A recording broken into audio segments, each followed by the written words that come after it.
নমস্কাৰ মই উত্তম ভূঞা আপোনালোকে চাই আছে DY365 ৰ বিশেষ অনুষ্ঠান স্পষ্টবাক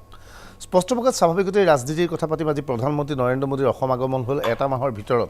তিনিবাৰকৈ প্ৰধানমন্ত্ৰী মোদী আহিলে আজিলৈকে প্ৰধানমন্ত্ৰী মোদী আহিছে প্ৰধানমন্ত্ৰী হিচাপে আহিছে এই পৰ্যন্ত তেওঁ বিজেপিৰ নেতা হিচাপে কাৰ্যত অহা নাই কিয়নো বিভিন্ন চৰকাৰী আঁচনি তেওঁ উদ্বোধন কৰি আছে আৰু আজি প্ৰধানমন্ত্ৰী মোদীয়ে ধেমাজিৰ সভাখনত যি ইংগিত দিলে যে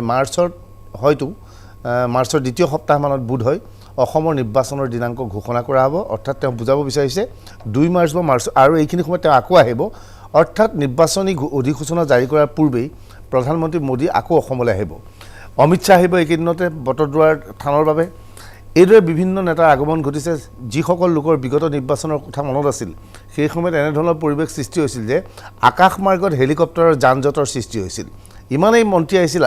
কেইবাখনো হেলিকপ্টাৰ যদি আকাশত উৰি আছিল নীতিন গাডকাৰী স্মৃতি ইৰাণীৰ পৰা আৰম্ভ কৰি প্ৰধানমন্ত্ৰী মোদী অমিত শ্বাহৰ পৰা ধৰি বিভিন্ন সৰু বৰ নেতাৰ আগমন ঘটিছিল এই নিৰ্বাচনৰ সময়ত এইবাৰ এই নিৰ্বাচনক যথেষ্ট চেলেঞ্জ হিচাপে লৈছে বিজেপিয়ে একে সময়তে অসম আৰু পশ্চিমবংগৰ নিৰ্বাচন অনুষ্ঠিত হ'ব গতিকে স্বাভাৱিকতেই পশ্চিমবংগ তেওঁলোকে দখল কৰিব বিচাৰিছে গতিকে প্ৰতিজন নেতাই এনে কাৰ্যসূচী গ্ৰহণ কৰিব যে পশ্চিমবংগ আৰু অসম দুইটা অঞ্চল যাতে কভাৰ কৰি ল'ব পাৰে এটা প্ৰশ্ন হৈছে এনে ধৰণৰ আগমনে বিজেপিক কিমান লাভান্বিত কৰিব শীৰ্ষ নেতাৰ আগমনে লগে লগে আমি জানো যে বিগত নিৰ্বাচনৰ সময়ত প্ৰধানমন্ত্ৰী মোদীয়ে 16 মেৰ ভিতৰত বিদেশীয়ে তালি টুপিলা বান্ধিব লাগিব বুলি কৈছিল সেইটোৱে ব্যাপক প্ৰভাৱ পেলাইছিল আৰু বিজেপিৰ সপক্ষে জোৱাৰ আহিছিল এতিয়া সেইবোৰ কথা কাৰ্যকৰী কৰা নহল তাক লৈ লগে লগে প্ৰশ্ন হৈছে এনেবোৰ অৱস্থাত প্ৰশ্ন হৈছে যে কেন্দ্ৰীয় নেতৃত্বৰ বিজেপিৰ কেন্দ্ৰীয় নেতৃত্ব অমিত শ্বাহ নৰেন্দ্ৰ মোদীকে ধৰি বিভিন্ন নেতৃত্বৰ বক্তব্যত জনসাধাৰণ আকৌ ভুল যাব নেকি নে জনসাধাৰণ পুনৰ তেওঁলোকৰ কথা গ্ৰহণ কৰি তেওঁলোকৰ পক্ষত বা বিজেপিৰ পক্ষত আকৌ এক জোৰ আনিবলৈ চেষ্টা চলাব এই সমগ্ৰ বিষয়বস্তুৰ ওপৰত আলোচনা কৰিবলৈ ষ্টুডিঅ'ত এই মুহূৰ্তত আমাৰ লগত তিনিজন অতিথি উপস্থিত আছে কংগ্ৰেছৰ হৈ আছে তেওঁলোকৰ প্ৰাক্তন সাংসদ RP শৰ্মা ডাঙৰীয়া আমাৰ লগত ৰাইজৰ দলৰ হৈ উপস্থিত আছে কমল মেধি ডাঙৰীয়া আৰু জাতীয় পৰিষদৰ হৈ উপস্থিত আছে উদীপ ফুকন ডাঙৰীয়া আমি বিজেপিৰ প্ৰতিনিধিক মাতিছিলোঁ এই পৰ্যন্ত বিজেপিৰ প্ৰতিনিধি আহি পোৱা নাই আশা কৰা হৈছে কিছু সময়ৰ পিছত বিজেপিৰ প্ৰতিনিধি হিচাপে জয়ন্ত দাস আমাৰ মাজত আহি উপস্থিত হ'ব ইতিমধ্যে তেওঁলোকে কমিটমেণ্ট কৰিছে জয়ন্ত দাস আহি পাব কিন্তু এই মুহূৰ্তত জয়ন্ত দাস আহি পোৱা নাই মই অনুষ্ঠান আৰম্ভ কৰিব বিচাৰিছোঁ RP শৰ্মা ডাঙৰীয়াৰ পৰা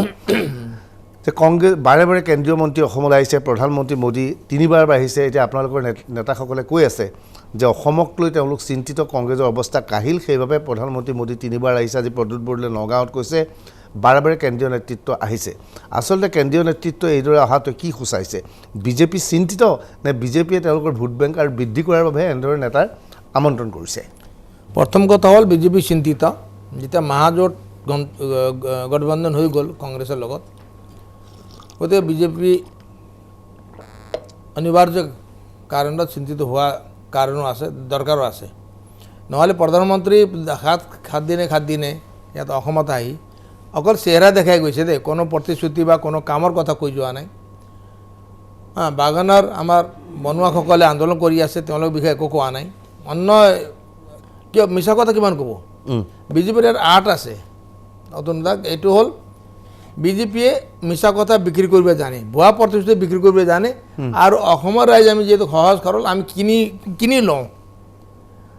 ডিঙিত গামোচা দিলে আমি ভাবোঁ যে জাতি মাটি ভেটি ভাষা সংস্কৃতি চব বাচি গ'ল বুলি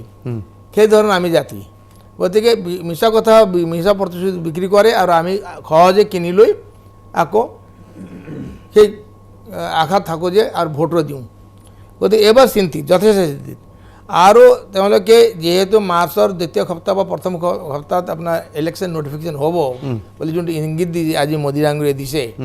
যেহেতু ইলেকশ্যন কমিশ্যন মোটামুটি আজিকালি ইলেকশ্যন কমিশ্যন CBI হওক বা ৰিজাৰ্ভ বেংক হওক এতিয়া চৰকাৰৰ কবলত আৰু হয়তো বিজেপিয়ে জানে কেতিয়া নটিফিকেশ্যন দিব লাগে তেওঁলোকে সেই হিচাপে ডিক্টেশ্যন দিব সেই হিচাপে ইলেকশ্যন কমিশ্যন নটিফিকেশ্যন ওলাব এই ইলেকশ্যন কমিশ্যন যোনটো আগৰ অস্তিত্ব আছে সেই অস্তিত্ব এতিয়া নাই মানে কোনো ইনষ্টিটিউচনেল অস্তিত্ব এতিয়া নাইকিয়া হৈ গৈছে গতিকে তাৰ আগতে যিহেতু ইলেকশ্যনত একাউণ্ট দিব লগা নহয় হিচাপ কিতাপ দিব লগা নহয় যিমান পাৰি হেলিকপ্টাৰ উৰাব যিমানখিনি পোষ্টাৰ বেনাৰ গুৱাহাটী চব ভৰ্তি হৈ গৈছে কত ঠাই গুৱাহাটী বুলি অন্যান্য টাউনতো গতিকে তেওঁলোকে যিমান খৰচা কৰিব চিণ্ডিকেটৰ টকা বহুত জমা আছে এইটো খৰচা কৰিব গতিকে ইলেকশ্যন নটিফিকেশ্যন হোৱাৰ লগে লগে আকৌ হিচাপ একাউণ্ট দিব লাগিব হিচাপ দেখাব লাগিব দাখিল কৰিব লাগিব ইলেকশ্যন কমিশ্যনত সেইকাৰণে তাৰ আগতে যিমান ভুৱা প্ৰতিশ্ৰুতি দি দিব যিমান এতিয়া আধাৰ খেলা কম্পিটিশ্যন লাগিছে কোন মন্ত্ৰী কিমান আধাৰ খেলা এতিয়া মই যাম আপোনাৰ ওচৰত মই উদীপ ফুকনৰ ডাঙৰীয়াৰ ওচৰত যাওঁ যে দেখা গৈছে হয় এতিয়া মন্ত্ৰীসকল সকলোৱে ব্যস্ত আজি হিমন্ত বিশ্ব শৰ্মাক দেখা গৈছে যে তেওঁ নাহৰকটীয়াত উপস্থিত আছিল নামৰূপত উপস্থিত আছিল গৈ দলং উদ্বোধন কৰিছে বিভিন্ন কাৰ্যসূচী গ্ৰহণ কৰিছে কৃষিমন্ত্ৰী অতুল বৰাও বিভিন্ন আঁচনিক লৈ ব্যস্ত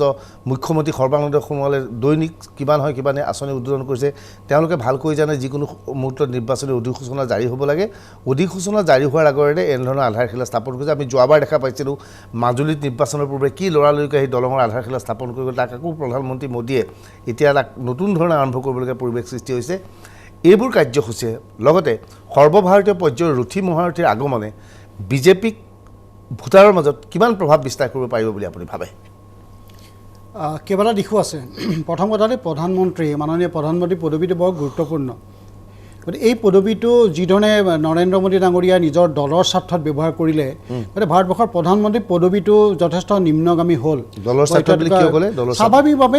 গোটেই বিষয়টো দেখা গ'ল যে সম্পূৰ্ণ নিৰ্বাচনী স্বাৰ্থত প্ৰধানমন্ত্ৰীয়ে অসমলৈ যোৱা যে বিশেষকৈ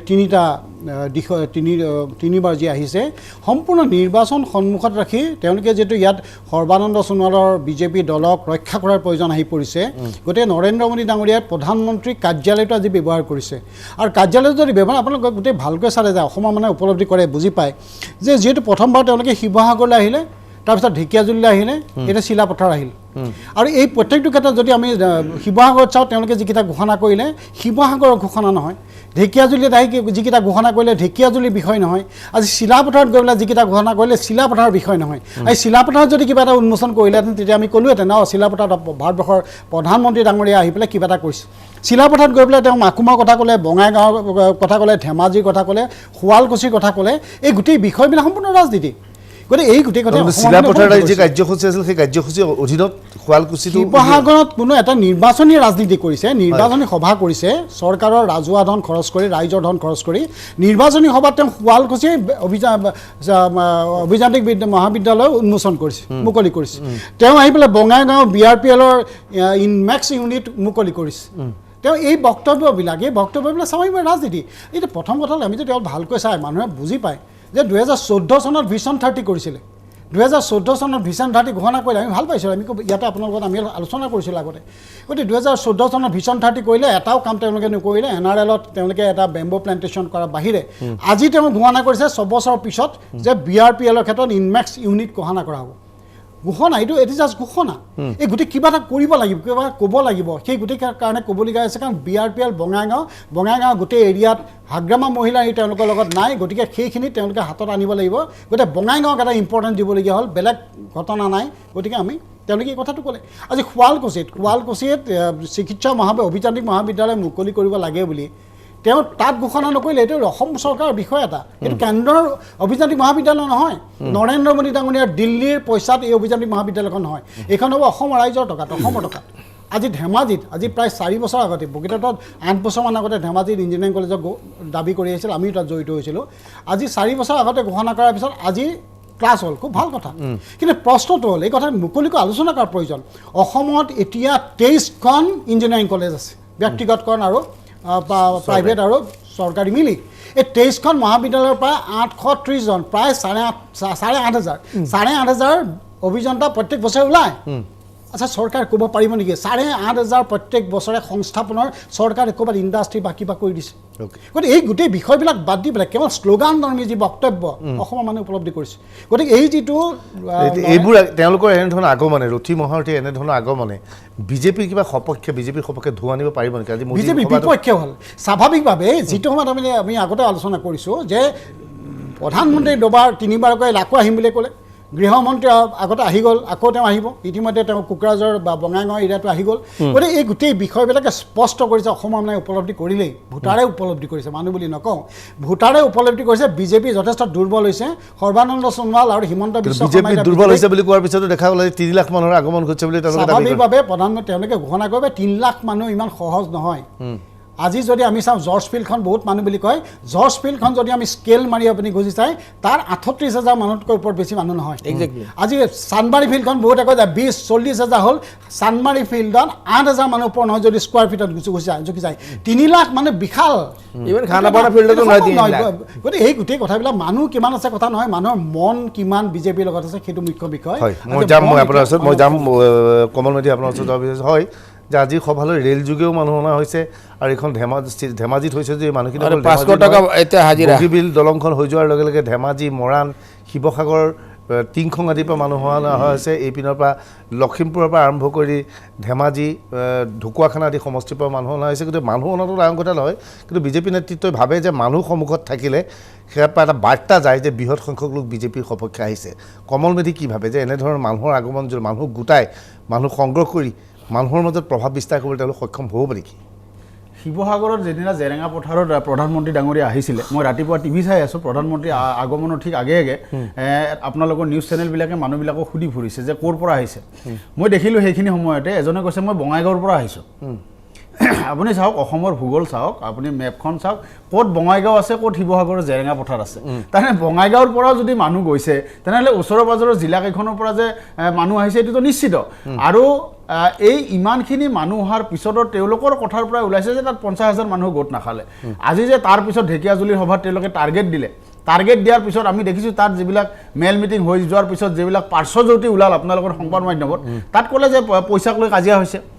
চাইকেল সমদলবিলাক যে হিমন্ত বিশ্ব শৰ্মাই কৰে সিদিনাও দেখিছোঁ এটা খুব ভাইৰেল হৈছে ছ'চিয়েল মিডিয়াত যে 500 টকাকৈ দিম বুলি কৈছিলে দালাল এটাই আকৌ খাই দিলে মাজত 200 টকাকৈ তাৰমানে কি মানুহ কিমান হৈছে বিজেপিৰ সভাত সেইটো একেবাৰে গণনা কৰিব নোৱাৰি এইকাৰণে যে তেওঁলোকে দেশকৈ মানুহ হাজিৰা দি আনে টকা পইচা দি আনে আজি আমি নতুন ৰাজনৈতিক দল এটা ৰাইজৰ দল গঠন কৰিছোঁ মই প্ৰত্যেক দিনে সভা সমিতি কৰি আছোঁ আমাৰ মিটিঙত 1,000 মানুহ হোৱা আৰু তেওঁলোকৰ মিটিঙত 20,000 বা 25,000 মানুহ হোৱাৰ মাজত বেছি পাৰ্থক্য নাই কাৰণ আমাৰ মন্ত্ৰীগত 1,000 যে মানুহ আহে আপুনি নিশ্চিত থাকিব বা সকলোৱে জানে এইটো কথাটো যে তেওঁলোকে স্বতঃস্ফূৰ্তভাৱে আহিছে ক'ৰবাত এটা ঘোষণা শুনিছে বা ক'ৰবাত এখন পোষ্টাৰ দেখিছে সেই স্বতঃস্ফূৰ্তভাৱে আহি আমাৰ মিটিঙত চামিল হৈছে তেওঁলোকে আমাৰ মিটিঙলৈ আহি দিনটোৰ হাজিৰা হেৰুৱাইছে বা তেওঁলোকৰ কৰ্মৰ পৰা তেওঁলোক আঁতৰি আহি তাত আহিছে আমি না খুৱাব পাৰোঁ বা তেওঁলোকক কিবা কৰিব একো নহয় কাৰণ কেৱল আমাৰ কথা শুনাৰ আগ্ৰহত তেওঁলোক আহিছে বা এটা পৰিৱৰ্তনকামী নতুন ৰাজনীতিৰ চামিল হ'বৰ কাৰণে আহিছে নতুন নতুন কথা শুনিবৰ কাৰণে তেওঁলোক আহিছে গতিকে সেইখিনি মানুহ আৰু এইখিনি মানুহৰ মাজত আকাশ পাতাল পাৰ্থক্য গতিকে মানুহৰ কথাটো আপুনি সুধিছে মানুহৰ প্ৰদৰ্শন কৰা শাসক দল যিয়েই নাথাকক কিয় শাসক দলৰ এটা হয় যেতিয়া শাসনত থাকে তেওঁলোকৰ গোটেই প্ৰশাসনটো তেওঁলোকৰ লগত থাকে আৰু আৰ পি শৰ্মা ডাঙৰীয়াই যিটো কৈছে যে আজি প্ৰধানমন্ত্ৰীয়ে এটা অতি অগণতান্ত্ৰিক কথা ঘোষণা কৰি থৈ গ'ল যে মাৰ্চৰ 7 তাৰিখৰ ভিতৰত নিৰ্বাচনী অধিসূচনা হ'ব পাৰে সেইটো ময়ো তেতিয়া চাই থাকোঁতে ভাবি আছোঁ যে এইটো ইলেকশ্যন কমিশ্যন এটা স্বতন্ত্ৰ বস্তু প্ৰধানমন্ত্ৰীয়ে কেনেকৈ এটা জানিব পাৰে যে 7 তাৰিখৰ ভিতৰত অধিসূচনা হ'ব গতিকে এই গোটেই ব্যৱস্থাটো হ'ল তেওঁলোকে প্ৰশাসন গোটেই স্বতন্ত্ৰ সংস্থাবিলাককো নিজৰ অধীনত নিছে প্ৰশাসনটোক সম্পূৰ্ণভাৱে ব্যৱহাৰ কৰিছে টকা পইচা ব্যৱহাৰ কৰিছে কালি আপোনালোকৰ বহুত নিউজ চেনেলত মই দেখিলোঁ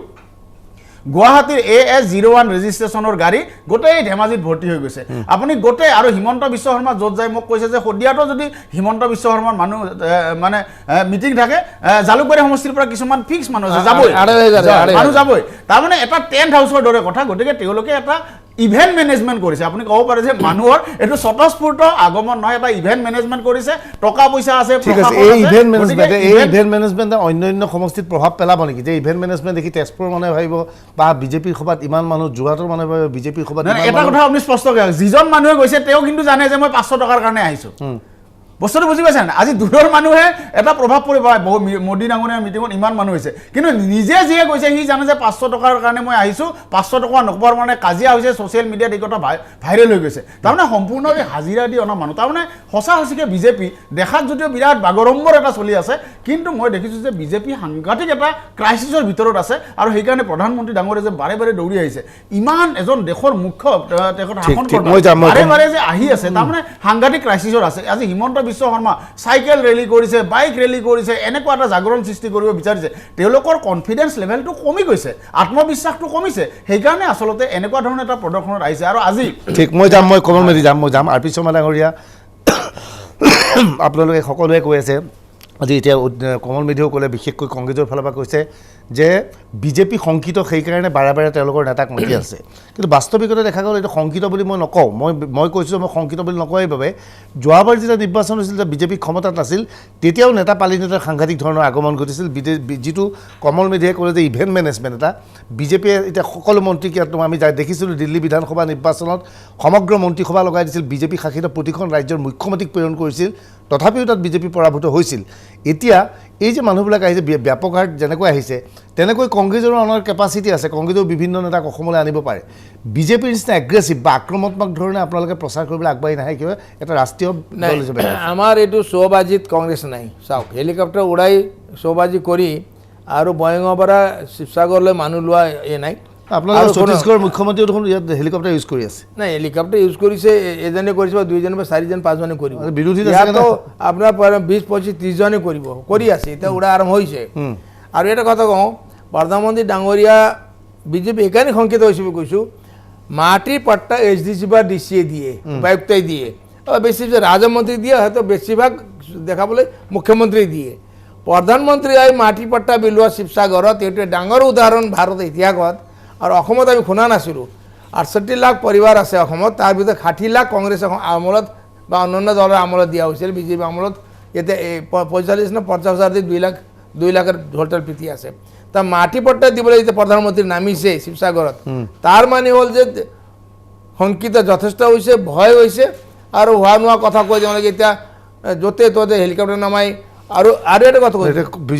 মই এটা কথা সম্পূৰ্ণ কৰি দিওঁ ডেকাজুলি যি মিটিং হ'ল তাত হিমন্ত বিশ্ব শৰ্মা ডাঙৰীয়ে ক'লে 4.5 লক্ষ মানুহ ভিতৰত আছিলে আৰু 1.5 লক্ষ বাহিৰত আছিলে 1.5 লাখ তাত এটা ফুটবল ফিল্ড হয় 11 বিঘাৰ জেনেৰেলি ফুটবল ফিল্ড হয় ধৰিলোঁ 20 বিঘাই আছে 20 বিঘা কিমান যাব হাৰ্ডলি 20,000 25,000 যাব 1 লাখ 20,000 বা 25,000 যিয়ে ধৰক 1 লাখ আপোনালোকৰ ৰাহুল গান্ধীৰ সভাতকৈতো বেছি মানুহ হৈছে ৰাহুল গান্ধীটো 75 জিলাৰ উপায়ুক্ত DC SP ব্যৱহাৰ কৰা নাই নহয় 75 জন এই 9খন জিলাৰ DCৰ SP ব্যৱহাৰ কৰা নাই এডমিনিষ্ট্ৰেশ্যন 10 দিন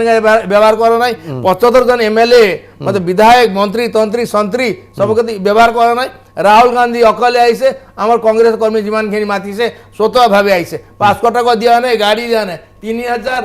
চৰকাৰী টকাৰে গাড়ী ৰিকুৱেশ্যন কৰি ঢেকাজুলি মিটিং কৰিছে আৰু পাতিছে বিজেপিৰ সভা এতিয়া আপোনালোকৰ নেতাবোৰ কেতিয়া চৰকাৰী কাৰ্যক্ৰমত বিজেপি সভাপতি এতিয়া আপোনালোকে সমালোচনা কৰি আপোনালোকেতো ভূপেশ বাঘেলক মাতি আনি মিটিং কৰি আছে ভূপেশ বাঘেল কি আমি চৰকাৰী টকাৰে কৰি আছো নেকি এতিয়া আপুনি চৰকাৰত নাই গতিকে চৰকাৰী কাৰ্যসূচী কেনেকৈ গ্ৰহণ কৰিব গতিকে চৰকাৰৰ টকাৰে বিজেপি মিটিং কৰি দিলে ঢেকাজুলিত আৰু কৈ দিলে 6 লক্ষ মই ক'লো যে 6 লক্ষ মানুহ যে ফিল্ডত সোমাব লগা হয় সীতাক চাবলৈ যেনেকৈ হনুমান গৈছিল মাখিৰ ৰূপ লৈ তেনেকৈ মাখি হৈ হয়তো মানুহবিলাক সোমাইছে নহ'লে পৰুৱা হৈ সোমাইছে ঠিক প্ৰদীপ ফুকন ডাঙৰীয়া এইখিনিতে প্ৰশ্ন আহিছে যে তেওঁলোকে এগ্ৰেছিভলি প্ৰচাৰ চলাই আছে আপোনালোকে বাৰে বাৰে কৈছে তেওঁলোক চিন্তিত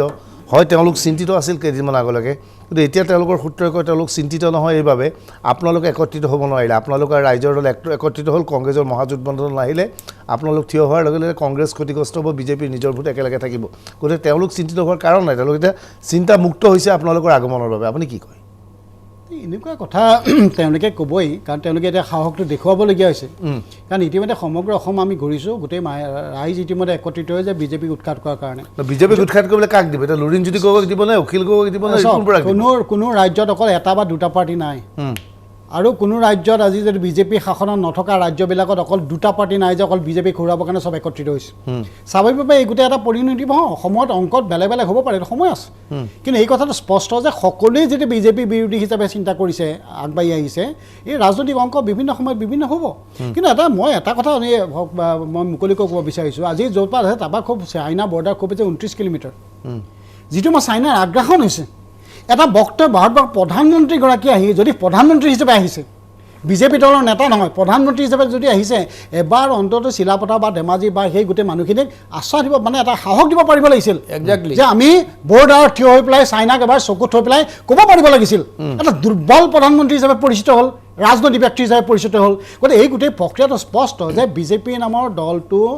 এতিয়া চৰকাৰখনক জড়িত কৰিছে দিল্লীক জড়িত কৰিছে দিছপুৰক জড়িত কৰিছে জড়িত কৰি আগবাঢ়িব লগা কথাটোৱে মানুহক স্পষ্ট কৰিছে যে তেওঁলোকে দুৰ্বল হৈছে আপোনাৰ প্ৰশ্নটো স্পষ্ট তাতেই যে এই চৰকাৰখনে যদি ভাবিছে যে তেওঁলোকে অকলে মানে আমি চব অকলে হ'ব পৰা নাই, একেলগ হ'ব পৰা নাই, তেওঁলোকে অকলে আমাক পাৰিব, কিন্তু সেই কথাটো একদম স্পষ্ট যে তেনেকুৱা আমি ৰণকৌশল প্ৰস্তুত কৰিছোঁ। আমি সময়ত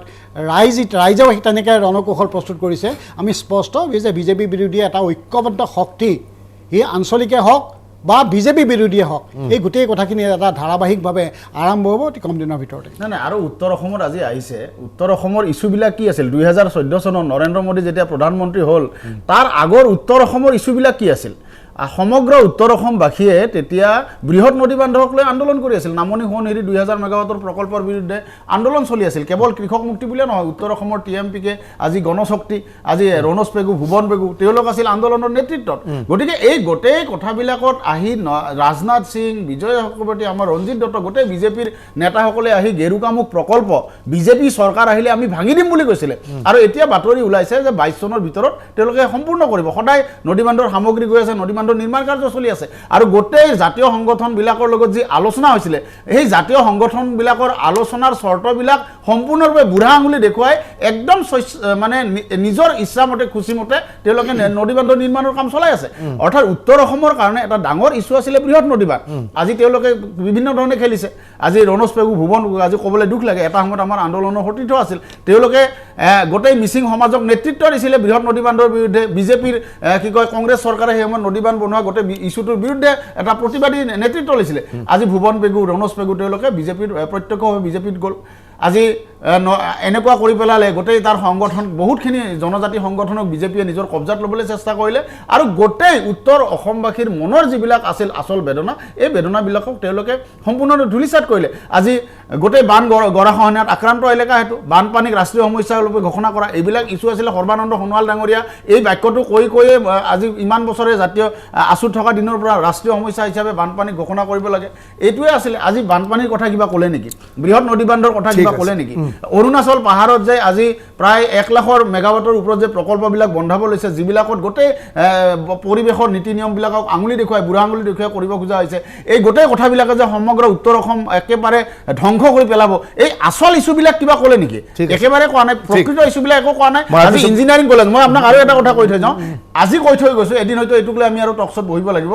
এই যে ইঞ্জিনিয়াৰিং কলেজবিলাক বনাই আছে, মেডিকেল কলেজবিলাক বনাই আছে, এইবিলাক আমাৰ ৰাইজৰ টকাৰে এতিয়া বনাইছে। আৰু কিছুদিন পিছত, কেইবছৰমান পিছত চাব, এইবিলাক নিৰ্মাণ সম্পূৰ্ণ হোৱাৰ পিছত কোনোবা এটা প্ৰাইভেট কোম্পানীৰ হাতত এইবিলাক তুলি দিব। কাৰণ তেওঁলোকৰ এইটোৱে উচ্চ শিক্ষাক লৈ এতিয়া কাৰিকৰী প্ৰতিষ্ঠানবিলাক সম্পৰ্কে তেওঁলোকৰ এইটোৱে পলিচি। গতিকে এই পলিচিৰ বাহিৰত তেওঁলোকে কাম নকৰে। চাব, ৰাইজৰ টকাৰে বনাব এইবিলাক, আকৌ প্ৰাইভেট কোম্পানীৰ হাতত তুলি দিব। আপুনি কেইবছৰমান অপেক্ষা কৰক। আৰ পি শৰ্মা ডাঙৰীয়া, যে এনেধৰণৰ সভাবিলাক যিবোৰ কথা কৈছে যে প্ৰধানমন্ত্ৰী মোদী আহিছে, বিভিন্ন আঁচনিৰ কথা ঘোষণা কৰিছে, পুৰণা কেইবাটাও আঁচনি ইতিমধ্যে উদ্বোধন কৰিছে, যি ইঞ্জিনিয়াৰিং কলেজৰ কথাই কওক বা অমুক কওক,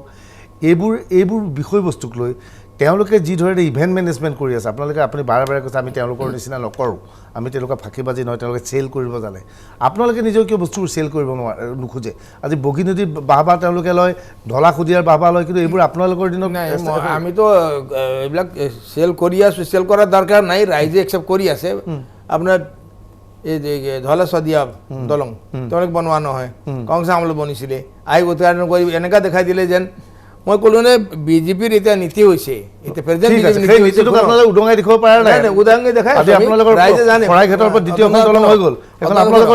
চাইনাৰ পৰা মাল আনি ইয়াত, বস্তু আনি ইয়াত মেড ইন ইণ্ডিয়া বা মেড বাই বিজেপি কৰি ছাপ্পা মাৰি বিক্ৰী কৰা দল হৈছে বিজেপি এতিয়া। অন্যই বনোৱা, আজি যোনটো আপোনাৰ এই হিমাচলত আপোনাৰ অটল সুৰংগ বনা হ'ল, সোনিয়া গান্ধী ডাঙৰীয়ানে 2010 চনত উদ্ঘাটন কৰিছিলে, আৰু আপোনাৰ কাম প্ৰায় সম্পূৰ্ণ হৈছিলে। অলপ বাকী থকা আহি লেপাপতি কৰিলে বিজেপি, হয় গৈ এনেকা নামকৰণ অটল বিহাৰী বাজপেয়ী নামত ৰাখিছে, নমস্য ব্যক্তি চবে মানে, কংগ্ৰেছ হ'ব, CPM CPI চবে মানে। কিন্তু তাত এনেকা দেখা দিয়ে বিজেপিয়ে 2 বছৰ ভিতৰতে 9 কিলোমিটাৰ এই দলং কি কয় সুৰংগ বনাই দিলে। এইবিলাক ইভেণ্ট মেনেজমেণ্ট নালাগে, ৰাইজে বুজি পায়, ৰাইজে আমি ভিতৰে গৈ আছোঁ, আমি গ্ৰাছ ৰুট লেভেলত কাম কৰি আছোঁ। আৰু এটা কথা কওঁ অতুল দা, আজি মই কংগ্ৰেছত অহা প্ৰায় 1 বছৰ হ'ব, অহা 1 মাৰ্চত 1 বছৰ মই গম পালোঁ কংগ্ৰেছত তৃণমূল কৰ্মী যিসকল আছে নহয়, নমস্য হয়, তেওঁলোকে ইমান ভালকৈ কাম কৰে, কোনো অধিক নাই, ক'তো বেলেগ দলত যোৱা চেষ্টা নাই, চিন্তা নাই। অটল হৈ আছে আৰু তেওঁলোকে ভিতৰে ভিতৰে কাম কৰি আছে চব আজি নাই আমি এই মুৰ্গীৰ পলিটিক্স নকৰোঁ মই বাহিৰৰ কৈছোঁ মুৰ্গীৰ পলিটিক্স আপুনি জানে নহয় আৰু সলমান খানৰ পলিটিক্স নকৰোঁ সলমান খান এক বটল পেপচি খাই সেই পেপচি খালে গেষ্ট্ৰিকো হয় হাৰ্ডিও ঢিলা হয় আৰু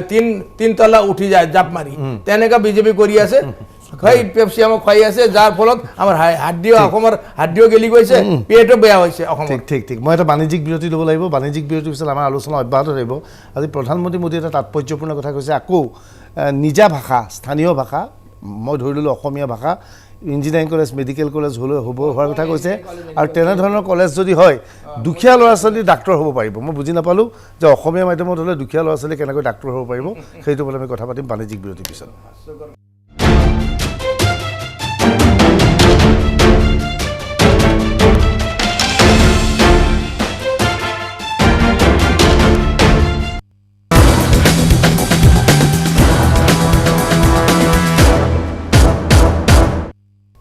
নমস্কাৰ মই উত্তম ভূঞা আপোনালোকে চাই আছে DY 365 এই বিশেষ অনুষ্ঠান স্পষ্টবাক স্পষ্টবাকত স্বাভাৱিকতে ৰাজনীতিৰ কথা পাতিম আজি প্ৰধানমন্ত্ৰী নৰেন্দ্ৰ মোদীৰ অসম আগমন হ'ল এটা মাহৰ ভিতৰত তিনিবাৰকৈ প্ৰধানমন্ত্ৰী মোদী আহিলে আজিলৈকে প্ৰধানমন্ত্ৰী মোদী আহিছে প্ৰধানমন্ত্ৰী হিচাপে আহিছে এই পৰ্যন্ত তেওঁ বিজেপিৰ নেতা হিচাপে কাৰ্যত অহা নাই কিয়নো বিভিন্ন চৰকাৰী আঁচনি তেওঁ উদ্বোধন কৰি আছে আৰু আজি প্ৰধানমন্ত্ৰী মোদীয়ে ধেমাজিৰ সভাখনত যি ইংগিত দিলে যে মাৰ্চৰ দ্বিতীয় সপ্তাহমানত বোধ হয় অসমৰ নিৰ্বাচনৰ দিনাংক ঘোষণা কৰা হ'ব অৰ্থাৎ তেওঁ বুজাব বিচাৰিছে 2 মাৰ্চ বা মাৰ্চ আৰু এইখিনি সময়ত তেওঁ আকৌ আহিব অৰ্থাৎ নিৰ্বাচনী অধিসূচনা জাৰি কৰাৰ পূৰ্বেই প্ৰধানমন্ত্ৰী মোদী আকৌ অসমলৈ আহিব অমিত শ্বাহ আহিব এইকেইদিনতে বটদ্ৰৱাৰ থানৰ বাবে এইদৰে বিভিন্ন নেতাৰ আগমন ঘটিছে যিসকল লোকৰ বিগত নিৰ্বাচনৰ কথা মনত আছিল সেই সময়ত এনেধৰণৰ পৰিৱেশ সৃষ্টি হৈছিল যে আকাশ মাৰ্গত হেলিকপ্টাৰৰ যান জঁটৰ সৃষ্টি হৈছিল ইমানেই মন্ত্ৰী আহিছিল কেইবাখনো হেলিকপ্টাৰ জ্বলি আকাশত উৰি আছিল নীতিন গাডকাৰী স্মৃতি ইৰাণীৰ পৰা আৰম্ভ কৰি প্ৰধানমন্ত্ৰী মোদী অমিত শ্বাহৰ পৰা ধৰি বিভিন্ন সৰু বৰ নেতাৰ আগমন ঘটিছিল এই নিৰ্বাচনৰ সময়ত এইবাৰো এই নিৰ্বাচনক যথেষ্ট চেলেঞ্জ হিচাপে লৈছে বিজেপিয়ে একে সময়তে অসম আৰু পশ্চিমবংগৰ নিৰ্বাচন অনুষ্ঠিত হ'ব গতিকে স্বাভাৱিকতেই পশ্চিমবংগ তেওঁলোকে দখল কৰিব বিচাৰিছে গতিকে প্ৰতিজন নেতাই এনে কাৰ্যসূচী গ্ৰহণ কৰিব যে পশ্চিমবংগ আৰু অসম দুয়োটা অঞ্চল যাতে কভাৰ কৰি ল'ব পাৰে এতিয়া প্ৰশ্ন হৈছে এনেধৰণৰ আগমনে বিজেপিক কিমান লাভান্বিত কৰিব শীৰ্ষ নেতাৰ আগমনে লগে লগে আমি জানো যে বিগত নিৰ্বাচনৰ সময়ত প্ৰধানমন্ত্ৰী মোদীয়ে 16 মে'ৰ ভিতৰত বিদেশীয়ে তালি টোপোলা বান্ধিব লাগিব বুলি কৈছিল সেইটোৱে ব্যাপক প্ৰভাৱ পেলাইছিল আৰু বিজেপিৰ সপক্ষে জোৱাৰ আহিছিল এতিয়া সেইবোৰ কথা কাৰ্যকৰী কৰা নহ'ল তাক লৈ লগে লগে প্ৰশ্ন হৈছে এনেবোৰ অৱস্থাত প্ৰশ্ন হৈছে যে কেন্দ্ৰীয় নেতৃত্বৰ বিজেপিৰ কেন্দ্ৰীয় নেতৃত্ব অমিত শ্বাহ নৰেন্দ্ৰ মোদীকে ধৰি বিভিন্ন নেতৃত্বৰ বক্তব্যত জনসাধাৰণ আকৌ ভুল যাব নেকি নে জনসাধাৰণ পুনৰ তেওঁলোকৰ কথা গ্ৰহণ কৰি তেওঁলোকৰ পক্ষত বা বিজেপিৰ পক্ষত আকৌ এক জোৱাৰ আনিবলৈ চেষ্টা চলাব এই সমগ্ৰ বিষয়বস্তুৰ ওপৰত আলোচনা কৰিবলৈ ষ্টুডিঅ'ত এই মুহূৰ্তত আমাৰ লগত তিনিজন অতিথি উপস্থিত আছে কংগ্ৰেছৰ হৈ আছে তেওঁলোকৰ প্ৰাক্তন সাংসদ RP শৰ্মা ডাঙৰীয়া আমাৰ লগত ৰাইজৰ দলৰ হৈ উপস্থিত আছে কমল মেধি ডাঙৰীয়া আৰু জাতীয় পৰিষদৰ হৈ উপস্থিত আছে উদীপ ফুকন ডাঙৰীয়া আমি বিজেপিৰ প্ৰতিনিধিক মাতিছিলোঁ এই পৰ্যন্ত বিজেপিৰ প্ৰতিনিধি আহি পোৱা নাই আশা কৰা হৈছে কিছু সময়ৰ পিছত বিজেপিৰ প্ৰতিনিধি হিচাপে জয়ন্ত দাস আমাৰ মাজত আহি উপস্থিত হ'ব ইতিমধ্যে তেওঁলোকে কমিটমেণ্ট কৰিছে জয়ন্ত দাস আহি পাব কিন্তু এই মুহূৰ্তত জয়ন্ত দাস আহি পোৱা নাই মই অনুষ্ঠান আৰম্ভ কৰিব বিচাৰিছোঁ RP শৰ্মা ডাঙৰীয়াৰ পৰা যে কংগ্ৰেছ বাৰে বাৰে কেন্দ্ৰীয় মন্ত্ৰী অসমলৈ আহিছে প্ৰধানমন্ত্ৰী মোদী তিনিবাৰ আহিছে এতিয়া আপোনালোকৰ নেতাসকলে কৈ আছে যে অসমক লৈ তেওঁলোক চিন্তিত কংগ্ৰেছৰ অৱস্থা কাহিল সেইবাবে প্ৰধানমন্ত্ৰী মোদী তিনিবাৰ আহিছে আজি প্ৰদ্যুৎ বৰদলৈ নগাঁৱত কৈছে বাৰে বাৰে কেন্দ্ৰীয় নেতৃত্ব আহিছে আচলতে কেন্দ্ৰীয় নেতৃত্ব এইদৰে অহাটো কি সূচাইছে বিজেপি চিন্তিত নে বিজেপিয়ে তেওঁলোকৰ ভোট বেংক আৰু বৃদ্ধি কৰাৰ বাবে এনেদৰে নেতাৰ আমন্ত্ৰণ কৰিছে প্ৰথম কথা হ'ল বিজেপি চিন্তিত যেতিয়া মহাজোঁট গঠবন্ধন হৈ গ'ল কংগ্ৰেছৰ লগত গতিকে বিজেপি অনিবাৰ্য কাৰণত চিন্তিত হোৱা কাৰণো আছে দৰকাৰো আছে নহ'লে প্ৰধানমন্ত্ৰী সাত দিনে ইয়াত অসমত আহি অকল চেহেৰা দেখাই গৈছে দেই কোনো প্ৰতিশ্ৰুতি বা কোনো কামৰ কথা কৈ যোৱা নাই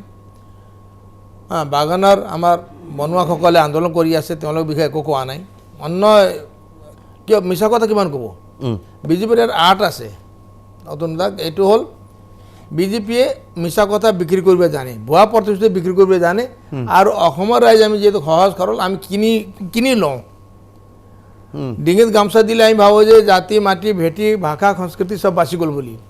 সেই ধৰণৰ আমি জাতি গতিকে মিছা কথা মিছা প্ৰতিশ্ৰুতি বিক্ৰী কৰে আৰু আমি সহজে কিনি লৈ আকৌ সেই আশাত থাকোঁ যে আৰু ভোটো দিওঁ গতিকে এইবাৰ চিন্তিত যথেষ্ট চিন্তিত আৰু তেওঁলোকে যিহেতু মাৰ্চৰ দ্বিতীয় সপ্তাহ বা প্ৰথম সপ্তাহত আপোনাৰ ইলেকশ্যন নটিফিকেশ্যন হ'ব বুলি যোনটো ইংগিত দি আজি মোদী ডাঙৰীয়ে দিছে যিহেতু ইলেকশ্যন কমিশ্যন মোটামুটি আজিকালি ইলেকশ্যন কমিশ্যন CBI হওক বা ৰিজাৰ্ভ বেংক হওক এতিয়া চৰকাৰৰ কবলত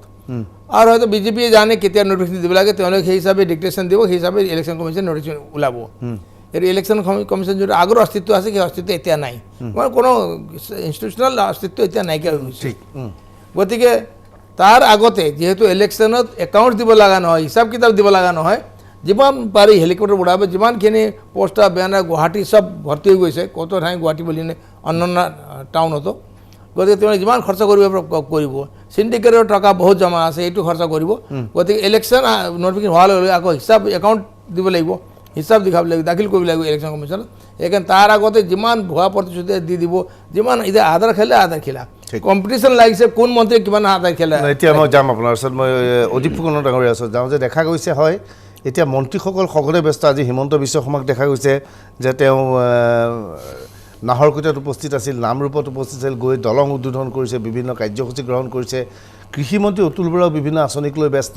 মুখ্যমন্ত্ৰী সৰ্বানন্দ সোণোৱালে দৈনিক কিমান হয় কিমানে আঁচনি উদ্বোধন কৰিছে তেওঁলোকে ভালকৈ জানে যিকোনো মুহূৰ্তত নিৰ্বাচনী অধিসূচনা জাৰি হ'ব লাগে অধিসূচনা জাৰি হোৱাৰ আগতে এনেধৰণৰ আধাৰশিলা স্থাপন কৰিছে আমি যোৱাবাৰ দেখা পাইছিলোঁ মাজুলীত নিৰ্বাচনৰ পূৰ্বে কি লৰালৰিকৈ সেই দলঙৰ আধাৰশিলা স্থাপন কৰিব তাক আকৌ প্ৰধানমন্ত্ৰী মোদীয়ে এতিয়া এটা নতুন ধৰণে আৰম্ভ কৰিবলগীয়া পৰিৱেশ সৃষ্টি হৈছে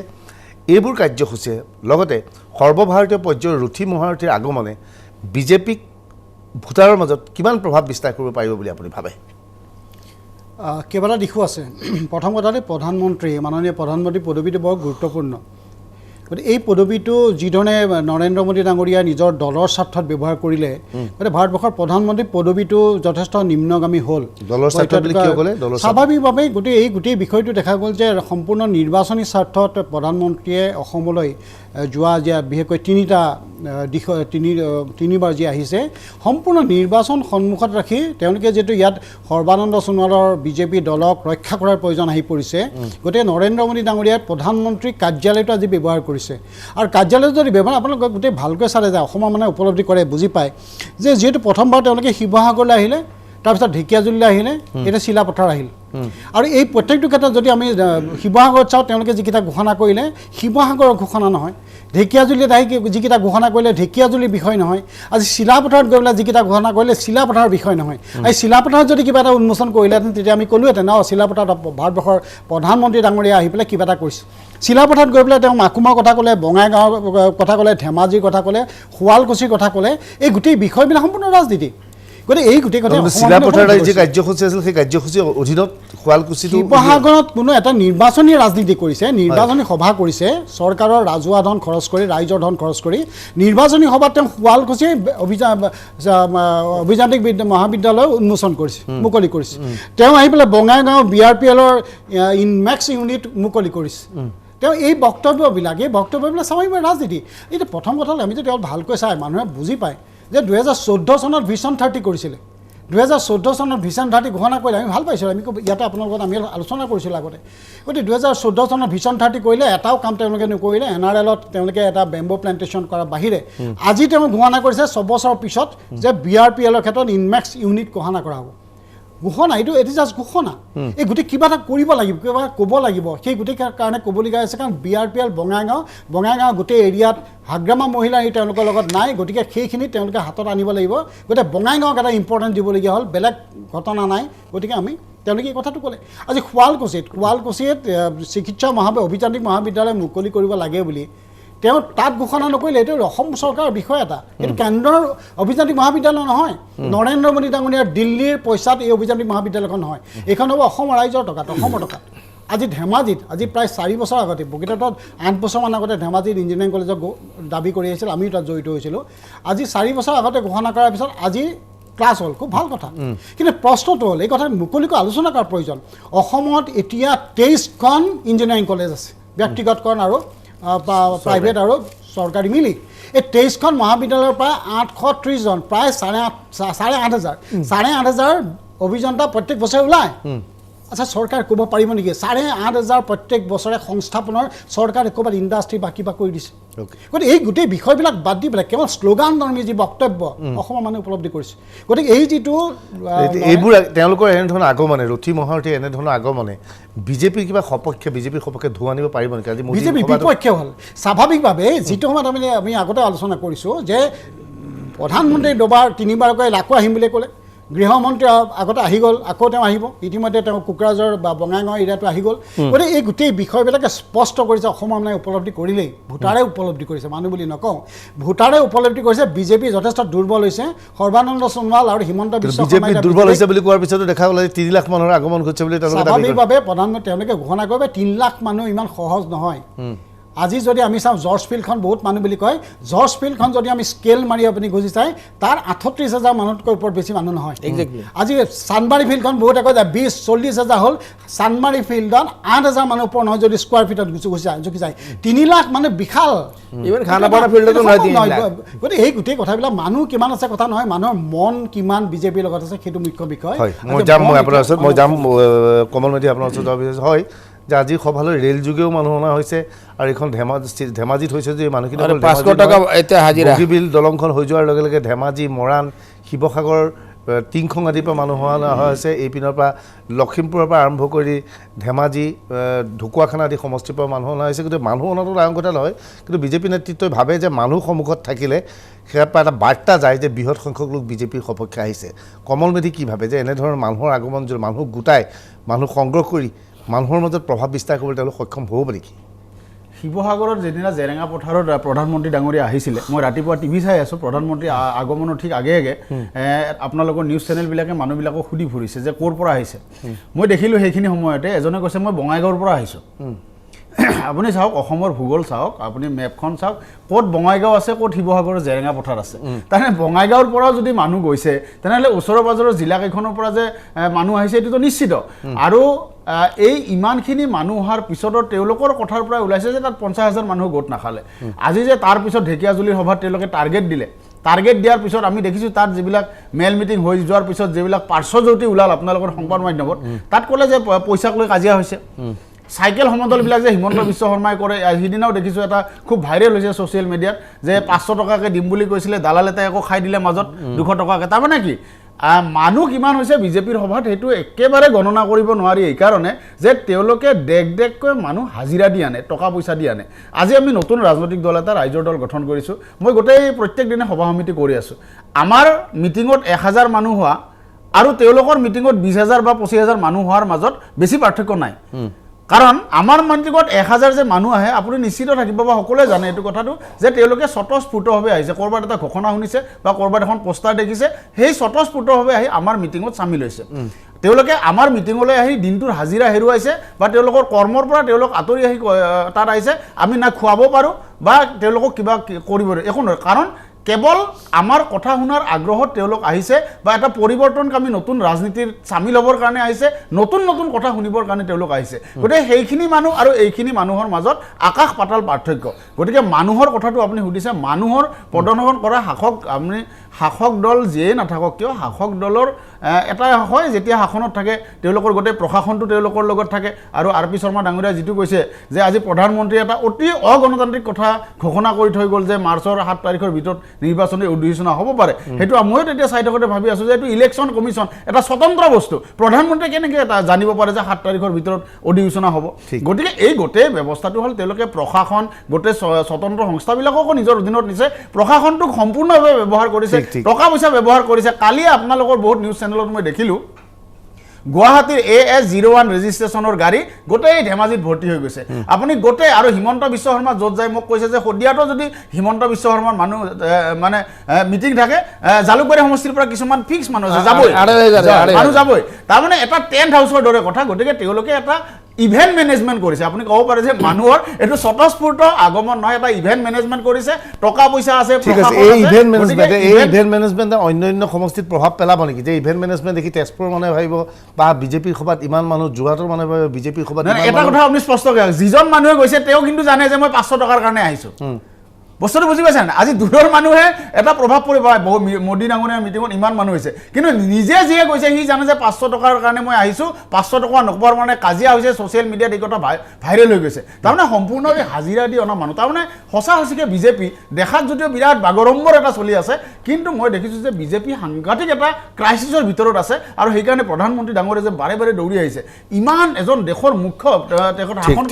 বাৰে বাৰে যে আহি আছে তাৰমানে সাংঘাতিক ক্ৰাইচিছৰ আছে আজি হিমন্ত বিশ্ব শৰ্মা চাইকেল ৰেলী কৰিছে বাইক ৰেলী কৰিছে এনেকুৱা এটা জাগৰণ সৃষ্টি কৰিব বিচাৰিছে তেওঁলোকৰ কনফিডেন্স লেভেলটো কমি গৈছে আত্মবিশ্বাসটো কমিছে সেইকাৰণে আচলতে এনেকুৱা ধৰণৰ এটা প্ৰদৰ্শনত আহিছে আৰু আজি ঠিক মই কমল মেধি যাম আৰ পি শৰ্মা ডাঙৰীয়া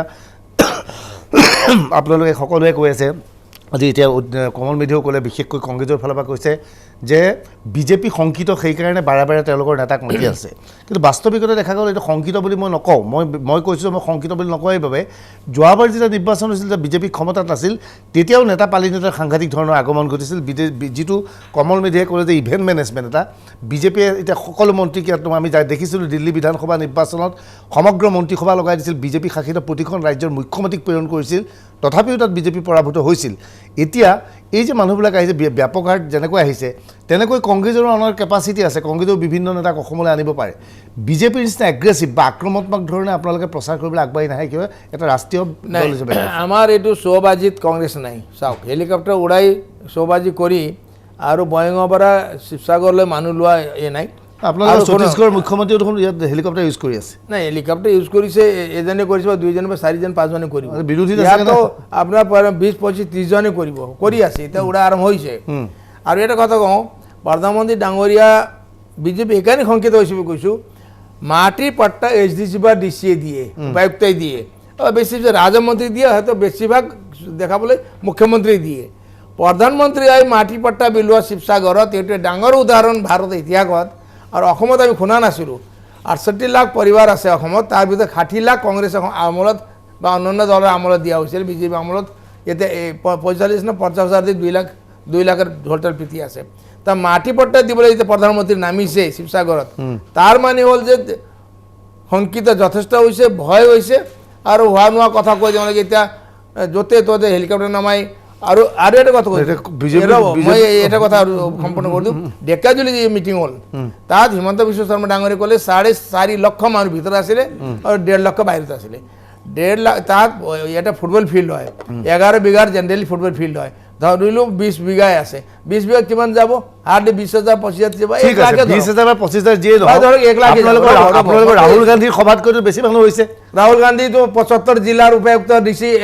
এসপিক ব্যৱহাৰ কৰা নাই নহয় 75 জন এই 9খন জিলাৰ ডিসিৰ এসপি ব্যৱহাৰ কৰা নাই এডমিনিষ্ট্ৰেশ্যন 10 দিন ব্যৱহাৰ কৰা নাই 75 জন এমএলএ মানে বিধায়ক মন্ত্ৰী তন্ত্ৰী সন্ত্ৰী সবকে ব্যৱহাৰ কৰা নাই রাহুল গান্ধী অকলে আইছে আমার কংগ্রেস কর্মী যিমানখিনি মাতিছে স্বতঃভাবে আইছে 500 টাকা দিয়া নাই গাড়ি দিয়া নাই 3000 সরকারি টাকারে গাড়ি রিকুয়েশন করি ঢাকাজুলি মিটিং কৰিছে আৰু পাতিছে বিজেপিৰ খোৱা এতিয়া আপোনালোকৰ নেতাবোৰ কেতিয়া সৰকাৰি কাৰ্যক্ৰমত বিজেপি খোৱাবাদি কৰে এতিয়া আপোনালোকে সমালোচনা কৰি আপোনালোকেতো ভূপেশ বাঘেলক মাতি আনি মিটিং কৰি আছে ভূপেশ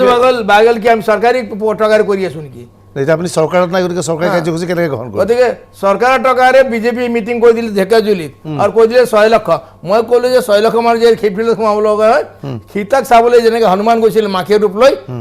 তেনেকৈ মাখি হৈ হয়তো মানুহবিলাক সোমাইছে নহ'লে পৰুৱা হৈ সোমাইছে ঠিক প্ৰদীপ ফুকন ডাঙৰীয়া এইখিনিতে প্ৰশ্ন আহিছে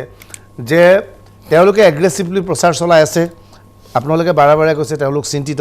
হয় তেওঁলোক চিন্তিত আছিল কেইদিনমান আগলৈকে কিন্তু এতিয়া তেওঁলোকৰ সূত্ৰই কয় তেওঁলোক চিন্তিত নহয় এইবাবে আপোনালোকে একত্ৰিত হ'ব নোৱাৰিলে আপোনালোকৰ ৰাইজৰ দল একত্ৰিত হ'ল কংগ্ৰেছৰ মহাজোটবন্ধন নাহিলে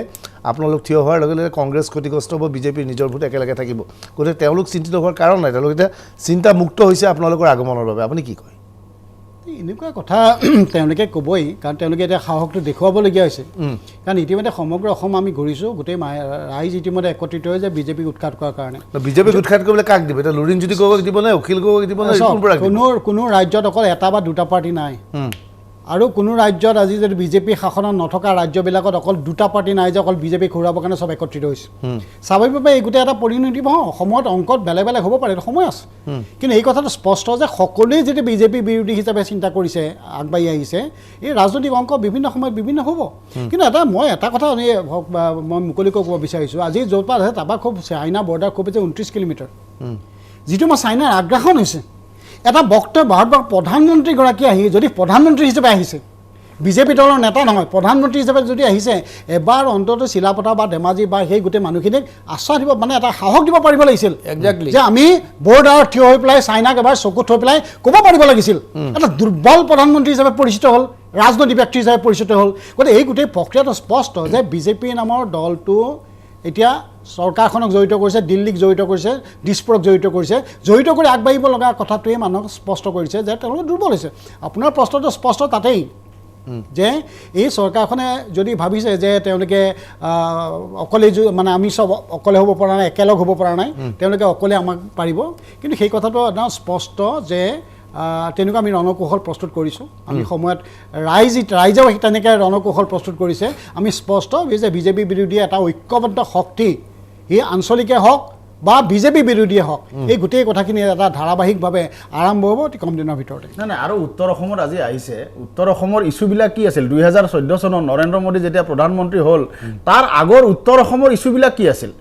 সমগ্ৰ উত্তৰ অসমবাসীয়ে তেতিয়া বৃহৎ নদী বান্ধক লৈ আন্দোলন কৰি আছিল নামনি সোৱণশিৰি 2000 মেগাৱাটৰ প্ৰকল্পৰ বিৰুদ্ধে আন্দোলন চলি আছিল কেৱল কৃষক মুক্তি বুলিয়ে নহয় উত্তৰ অসমৰ টিএমপিকে আজি গণশক্তি আজি ৰণোজ পেগু ভুৱন পেগু তেওঁলোক আছিল আন্দোলনৰ নেতৃত্বত গতিকে এই গোটেই কথাবিলাকত আহি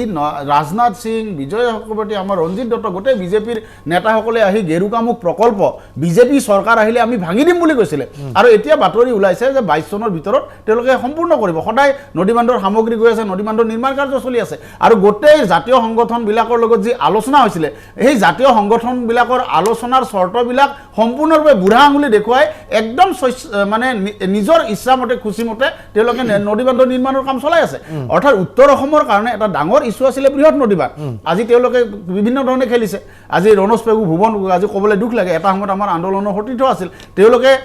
গোটেই মিচিং সমাজক নেতৃত্ব দিছিলে বৃহৎ নদী বান্ধৰ বিৰুদ্ধে বিজেপিৰ কি কয় কংগ্ৰেছ চৰকাৰে সেই সময়ত নদী বান্ধ বনোৱা গোটেই ইছ্যুটোৰ বিৰুদ্ধে এটা প্ৰতিবাদী নেতৃত্ব লৈছিলে আজি ভুৱন পেগু ৰণোজ পেগু তেওঁলোকে বিজেপিৰ প্ৰত্যক্ষভাৱে বিজেপিত গ'ল আজি এনেকুৱা কৰি পেলালে গোটেই তাৰ সংগঠন বহুতখিনি জনজাতি সংগঠনক বিজেপিয়ে নিজৰ কব্জাত ল'বলৈ চেষ্টা কৰিলে আৰু গোটেই উত্তৰ অসমবাসীৰ মনৰ যিবিলাক আছিল আচল বেদনা এই বেদনাবিলাকক তেওঁলোকে সম্পূৰ্ণ ধূলিচাত কৰিলে আজি গোটেই বান গৰাখহনীয়াত আক্ৰান্ত এলেকা হেতু বানপানীক ৰাষ্ট্ৰীয় সমস্যা ৰূপে ঘোষণা কৰা এইবিলাক ইছ্যু আছিলে সৰ্বানন্দ সোণোৱাল ডাঙৰীয়া এই বাক্যটো কৈয়ে আজি ইমান বছৰে জাতীয় আঁচুত থকা দিনৰ পৰা ৰাষ্ট্ৰীয় সমস্যা হিচাপে বানপানীক ঘোষণা কৰিব লাগে এইটোৱে আছিলে আজি বানপানীৰ কথা কিবা ক'লে নেকি বৃহৎ নদী বান্ধৰ কথা কিবা ক'লে নেকি অৰুণাচল পাহাৰত যে আজি প্ৰায় 1 লাখৰ মেগাৱাটৰ ওপৰত যে প্ৰকল্পবিলাক বন্ধাব লৈছে যিবিলাকত গোটেই পৰিৱেশৰ নীতি নিয়মবিলাকক আঙুলি দেখুৱাই বুঢ়া আঙুলি দেখুৱাই কৰিব খোজা হৈছে এই গোটেই কথাবিলাকে যে সমগ্ৰ উত্তৰ অসম একেবাৰে ধ্বংস কৰি পেলাব এই আচল ইছ্যুবিলাক কিবা ক'লে নেকি একেবাৰে কোৱা নাই প্ৰকৃত ইছ্যুবিলাক একো কোৱা নাই আজি ইঞ্জিনিয়াৰিং কলেজ মই আপোনাক আৰু এটা কথা কৈ থৈ যাওঁ আজি কৈ থৈ গৈছোঁ এদিন হয়তো এইটোক লৈ আমি আৰু টকছত বহিব লাগিব এই যে ইঞ্জিনিয়াৰিং কলেজবিলাক বনাই আছে মেডিকেল কলেজবিলাক বনাই আছে এইবিলাক আমাৰ ৰাইজৰ টকাৰে এতিয়া বনাইছে আৰু কিছুদিন পিছত কেইবছৰমান পিছত চাব এইবিলাক নিৰ্মাণ সম্পূৰ্ণ হোৱাৰ পিছত কোনোবা এটা প্ৰাইভেট কোম্পানীৰ হাতত এইবিলাক তুলি দিব কাৰণ তেওঁলোকৰ এইটোৱে উচ্চ শিক্ষাক লৈ এতিয়া কাৰিকৰী প্ৰতিষ্ঠানবিলাক সম্পৰ্কে তেওঁলোকৰ এইটোৱে পলিচি গতিকে এই পলিচিৰ বাহিৰত তেওঁলোকে কাম নকৰে চাব ৰাইজৰ টকাৰে বনাব এইবিলাক আকৌ প্ৰাইভেট কোম্পানীৰ হাতত তুলি দিব আপুনি কেইবছৰমান অপেক্ষা কৰক আৰু পিছত ডাঙৰীয়া যে এনেধৰণৰ সভাবিলাক যিবোৰ কথা কৈছে যে প্ৰধানমন্ত্ৰী মোদী আহিছে বিভিন্ন আঁচনিৰ কথা ঘোষণা কৰিছে পুৰণা কেইবাটাও আঁচনি ইতিমধ্যে উদ্বোধন কৰিছে যে ইঞ্জিনিয়াৰিং কলেজৰ কথাই কওক বা অমুক কওক এইবোৰ বিষয়বস্তুক লৈ তেওঁলোকে যি ধৰণে ইভেণ্ট মেনেজমেণ্ট কৰি আছে আপুনি বাৰে বাৰে কৈছে আমি তেওঁলোকৰ নিচিনা নকৰোঁ আমি তেওঁলোকৰ ফাঁকিবাজি নহয় তেওঁলোকে চেল কৰিব জানে আপোনালোকে নিজেও কিয় বস্তুবোৰ চেল কৰিব নোখোজে আজি বগী নদীৰ বাহবা তেওঁলোকে লয় ঢলা শদিয়াৰ বাহবা লয় কিন্তু এইবোৰ আপোনালোকৰ দিনত আমিতো এইবিলাক চেল কৰি আছোঁ চেল কৰাৰ দৰকাৰ নাই ৰাইজে একচেপ্ট কৰি আছে আপোনাৰ এই যে ঢলা শদিয়া দলং তেওঁলোকে বনোৱা নহয় কংগ্ৰেছ আমলে বনিছিলে উৎঘাটন কৰি এনেকুৱা দেখাই দিলে যেন মই ক'লো নে বিজেপিৰ এতিয়া নীতি হৈছে এতিয়া প্ৰেজেন্ট উদঙাই দেখাব পৰা নাই উদাহৰণ দেখাই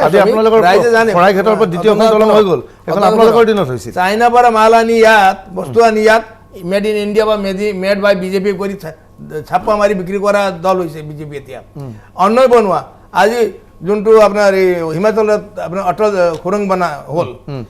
সোনিয়া গান্ধী ডাঙৰীয়ানে 2010 চনত উদ্ঘাটন কৰিছিলে হয় আৰু আপোনাৰ কাম প্ৰায় সম্পূৰ্ণ হৈছিলে অলপ বাকী থকা আহি লেপাপতি কৰিলে বিজেপি হয় গৈ এনেকা নামকৰণ অটল বিহাৰী বাজপেয়ী নামত ৰাখিছে নমস্য ব্যক্তি চবে মানে কংগ্ৰেছ হ'ব CPM CPI চবে মানে কিন্তু তাত এনেকা দেখা দিয়ে বিজেপিয়ে 2 বছৰ ভিতৰতে 9 কিলোমিটাৰ এই দলং কি কয় সুৰংগ বনাই দিলে এইবিলাক বস্তু আপোনালোকে ইভেন্ট মেনেজমেণ্ট কিয় কৰিব পৰা নাই ইভেন্ট মেনেজমেণ্ট নালাগে ৰাইজে বুজি পায় ৰাইজে আমি ভিতৰে গৈ আছোঁ আমি গ্ৰাছ ৰুট লেভেলত কাম কৰি আছোঁ আৰু এটা কথা কওঁ অতুল দা আজি মই কংগ্ৰেছত অহা প্ৰায় 1 বছৰ হ'ব অহা 1 মাৰ্চত 1 বছৰ মই গম পালোঁ কংগ্ৰেছত তৃণমূল কৰ্মী যিসকল আছে নহয় নমস্য হয় তেওঁলোকে ইমান ভালকৈ কাম কৰে কোনো অধিক নাই ক'তো বেলেগ দলত যোৱা চেষ্টা নাই চিন্তা নাই অটল হৈ আছে আৰু তেওঁলোকে ভিতৰে কাম কৰি আছে চৌবাজি নাই আমি এই মুৰ্গীৰ পলিটিক্স নকৰোঁ মই বাহিৰ কৈছোঁ মুৰ্গীৰ পলিটিক্স আপুনি জানে নহয় আৰু সলমান খানৰ পলিটিক্স নকৰোঁ সলমান খান এক বটল পেপচি খাই সেই পেপচি খালে গেষ্ট্ৰিকো হয় হাৰ্ডিও ঢিলা হয় আৰু তিন তলা উঠি যায় জাপ মাৰি তেনেকুৱা বিজেপি কৰি আছে খাই পেপচি আমাক খুৱাই আছে যাৰ ফলত আমাৰ অসমৰ হাৰ্ডিও গেলি গৈছে পেটো বেয়া হৈছে অসমৰ ঠিক মই এটা বাণিজ্যিক বিৰতি ল'ব লাগিব বাণিজ্যিক বিৰতিৰ পিছত আমাৰ আলোচনা অব্যাহত থাকিব আজি প্ৰধানমন্ত্ৰী মোদীয়ে এটা তাৎপৰ্যপূৰ্ণ কথা কৈছে আকৌ নিজা ভাষা স্থানীয় ভাষা মই ধৰি ল'লোঁ অসমীয়া ভাষা ইঞ্জিনিয়াৰিং কলেজ মেডিকেল কলেজ হোৱাৰ কথা কৈছে আৰু তেনেধৰণৰ কলেজ যদি হয় দুখীয়া ল'ৰা ছোৱালী ডাক্তৰ হ'ব পাৰিব মই বুজি নাপালোঁ যে অসমীয়া মাধ্যমত হ'লে দুখীয়া ল'ৰা ছোৱালী কেনেকৈ ডাক্তৰ হ'ব পাৰিব সেইটো ওপৰত আমি কথা পাতিম বাণিজ্যিক বিৰতিৰ পিছত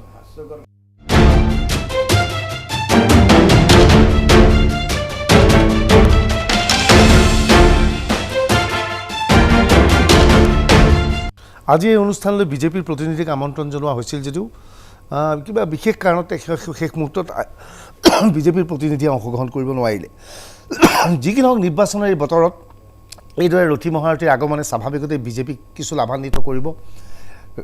বিৰোধীয়ে যিয়ে যি নকওক কিয় বাস্তৱ সত্যটো হ'ল এনেধৰণৰ বিশাল ৰেলীয়ে ভোটাৰ মনত প্ৰভাৱ বিস্তাৰ কৰে কিন্তু ইয়াক কাউণ্টাৰ দিবলৈ বিৰোধী পক্ষ কিমান সাজু এইবিলাকৰ বিৰুদ্ধে জনৰৱ সৃষ্টি কৰিবলৈ বিৰোধীয়ে পাৰিবনে নাই আৰু আজিৰ তাৰিখত আমি ভাবোঁ বিৰোধীৰ এইটো এটা প্ৰধান কৰ্তব্য হ'ব ইয়াৰ বিৰুদ্ধে কাউণ্টাৰ দিবলৈ ইয়াক প্ৰত্যাহ্বান জনাবলৈ ইয়াক একে অনুষ্ঠানৰ পৰা বিদায় লৈছোঁ ধন্যবাদ শুভৰাত্ৰি কিছু সময়ৰ পিছতে আৰম্ভ হ'ব 24 ঘণ্টা